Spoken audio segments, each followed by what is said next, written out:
बातमी कोल्हापूरमधून आहे। कोल्हापुरातील वृद्ध दाम्पत्यानं भारतीय लष्कराला 5 लाखांची आर्थिक मदत दिली आहे। भारतीय सैनिकांना पाठबळ देण्यासाठी आणि त्यांचं मनोधैर्य वाढवण्यासाठी ही मदत त्यांनी केली आहे।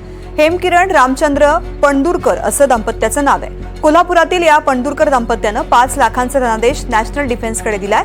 दरम्यान भारतीय लष्करासाठी देशभरातील नागरिकांनी लष्कराला आर्थिक मदत करण्याचं आवाहन पणदूरकर कुटुंबियांनी केलंय। 5 लाखाची आम्ही मदत करण्यामागची आमची भूमिका भारतीय लष्कराला थोडासा सपोर्ट देणे, थोडीशी मदत करणे।